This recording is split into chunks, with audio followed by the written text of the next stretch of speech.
Heads up.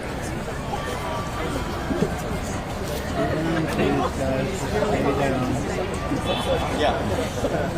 Well, I told look at the bank of camera. It would be a jerk move to say heads up and then not done.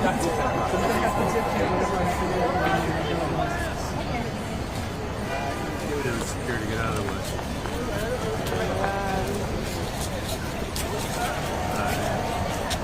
That wasn't too bad.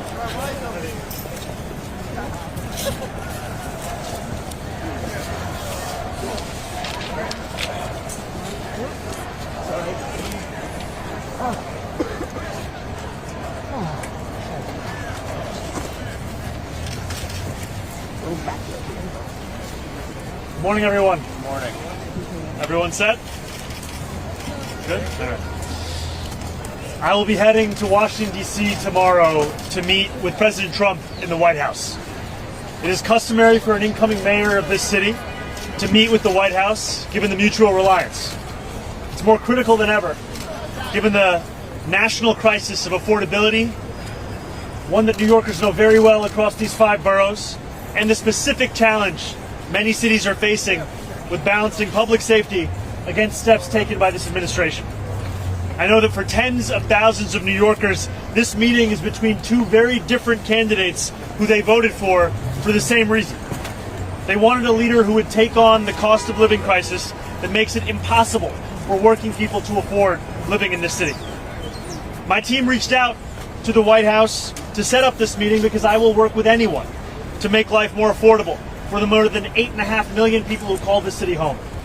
I have many disagreements with the president, and I believe that we should be relentless and pursue all avenues and all meetings that could make our city affordable for every single New Yorker. I intend to make it clear to President Trump that I will work with him on any agenda that benefits New Yorkers. If an agenda hurts New Yorkers, I will also be the first to say so. Thank you. All right, let's start with Marsha right here. So I'm wondering, this is probably going to be your first visit to the White House. Are you nervous? Are you worried? Have you mapped out exactly what you're going to say to the President of the United States in your first visit to the Oval Office? This is an opportunity to make the case for New Yorkers. And it's a case that reflects what New Yorkers are having to live through at this time. When we speak about an affordability crisis, we're speaking about 1 in 4 New Yorkers living in poverty, 1 in 5 struggling to afford $2.90 to ride the bus. New Yorkers for whom the daily acts of life are becoming increasingly harder to afford. And that's an opportunity I have to make the case to President Trump, to the White House, as to what it means to have to suffer through this affordability crisis and what it means to make it even more difficult to do so. Yeah, Jeff. I'm wondering, called you a prominent in the announcement. I'm wondering, are you concerned that this meeting will actually bear any sort of fruit, or whether it will be another opportunity for him to try to publicly embarrass you? And could you give us any specifics about what you specifically want to ask him, any specific requests you have for the president in this meeting? I'm not concerned about this meeting. I view this meeting as an opportunity for me to make my case. And I'll make that case to anyone, frankly, as we've been doing over the course of the campaign, and now as I will be the next mayor of this city. It behooves me to ensure that I leave no stone unturned in looking to make this city more affordable. And this is a meeting where I look forward to speaking about the affordability agenda, public safety, and economic security for each and every person that calls the city home. Yeah, Liz.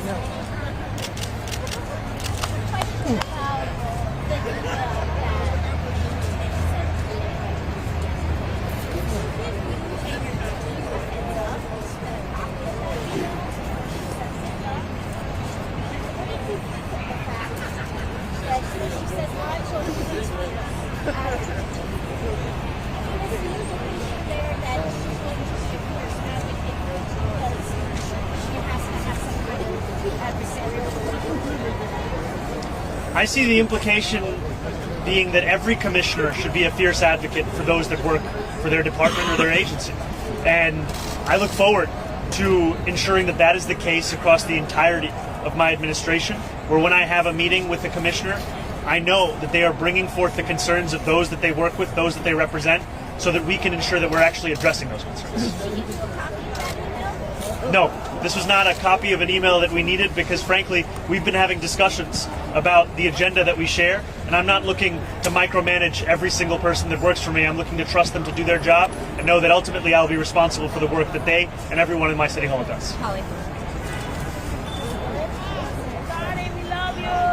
Thank you.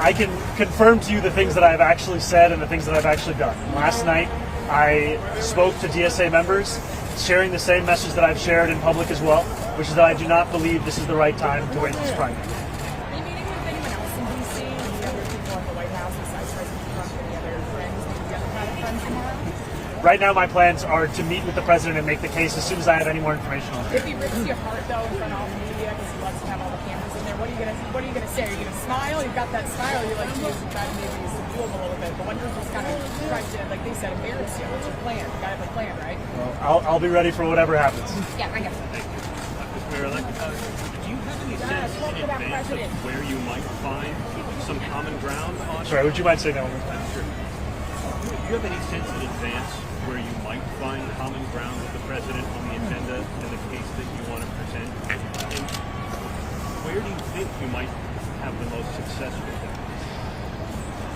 You know, last year, after the president won his second term, I went to two of the neighborhoods that saw the largest swings towards Republicans. And that was Hillside Avenue in Queens and Fordham Road in the Bronx. And when I asked those New Yorkers who they voted for and why, I met many who voted for President Trump, and they told me it was the affordability crisis. It was cost of living, cost of living, cost of living. And they said that they remembered being able to afford their rent, their childcare, their Con Ed, their public transit more 4 years ago than they could in that moment. And we ran a campaign focused on the same thing, cost of living. And what we found actually is that 1 in 10 New Yorkers who voted for Trump ended up voting for our campaign. And they did so because they were looking for leaders to actually deliver on the cost of living crisis. That's why everything comes back to making the case for an affordability agenda. I will meet with anyone, I will speak to everyone, so long as it can stand to benefit an economic agenda for New Yorkers. And that's where I will always make the case. Mr. Malik, how are you? Hey, how's it going? You're not going? Hi, Jack. Yeah. So you put in Jessica Tisch as next commissioner yesterday. You've been talking about all the things where you agree on, right? You seem to have insinuated a new kind of SRG to respond to protests. What about things you don't agree on? What about the 2019 criminal justice reform? Where did you land on that? And as well as the gang database, something you called for during your campaign that you would eliminate? You know, I think that these are disagreements that are actually signs of a healthy relationship. And I mean that in that too often mayors and leaders are looking to surround themselves with people who are characterized by the quickness with which they can say yes, as opposed to the quickness with which they can tell you their honest opinion. And I'm very clear in my support for the criminal legal reforms. For example, one disagreement that I have with what the commissioner has stated is I believe the issue with raise the age is not the language within the legislation. I believe the issue is the fact that there were significant amounts of money that were set to be delivered to help with the implementation of that criminal legal reform that were never released and continue to languish within Albany. That is one point of disagreement and one place where I continue to hope to advocate for the release of that funding. And what about the gang database? Are you allowing her to keep that on? Is that something where you still disagree? Where do you land on that? I continue to have concerns about the vast dragnet and ways in which many New Yorkers are being put into that database. All right, we'll go ahead, Chris. Just wanted to circle back on Holly's question. Are you saying that you're discouraging any DSA candidates, any progressive Democrats from challenging Democratic incumbents in the House next year, number one? And then on something having to do with the PDQ. Yesterday it sounded... Can I do the first one? Yeah, sure. Go ahead. I spoke specifically about the race that was being considered yesterday, which is New York 8. So you're not discouraging other challenges? This was not a sweeping statement. This was specific. On PD, yesterday after you announced Jessica Tisch as your police commissioner, it sounded like you're second-guessing letting the CCRB have full control over officer discipline. What changed there? Why did you all of a sudden not want to wrestle control away from the president? What I've said is that my focus is on delivering immediate steps towards accountability. The CCRB is tasked with that accountability. And right now, we are seeing that petty politics and budget battles have rendered it all the more difficult for them to deliver that. In 2024, lack of funding led to the CCRB dropping at least 700 cases. And I've heard estimates from others that the number is actually, in fact, higher than that. What I am committing to is fully funding the CCRB immediately, such that we can ensure that these days of these kinds of budget battles come to an end. You used to say, though, that you wanted CCRB to have actual final say. It sounds like you no longer want that. No, what I believe is that the CCRB's recommendations should be taken seriously, and that we should ensure they're able to make those recommendations time and again, not having to worry about whether they have the funding to assess those cases. Yeah. So Donald How's it John going? Trump has made it clear that he wants to mess with you. What's your plan going into the Oval Office tomorrow? Do you have a specific ask that you're going to focus on, or is this just like a peacemaking meeting? This is a meeting to share the facts about the affordability crisis in the city, a meeting to speak about the importance of public safety and economic security. You know, when we speak about what New Yorkers are going through right now, they are facing a reality that they may have to leave this city. You know, I have met New Yorkers time and time again who, when I ask them where they live, they tell me it's other states. They tell me they live in New Jersey, they live in Pennsylvania, they live in Connecticut. That's because we've priced them out. And my intention is to make clear to the president what New Yorkers are having to live through right now and how important it is for us to deliver for those same New Yorkers. Do you plan to specifically ask about ICE, though? You know, stay out of New York? Like, you know, the affordability is a little more esoteric, a little broader. Well, I think affordability was at the core of our campaign.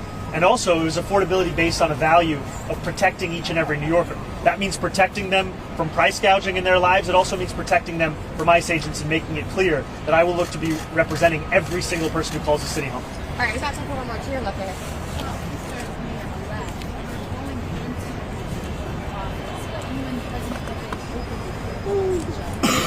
Calling you by your middle name.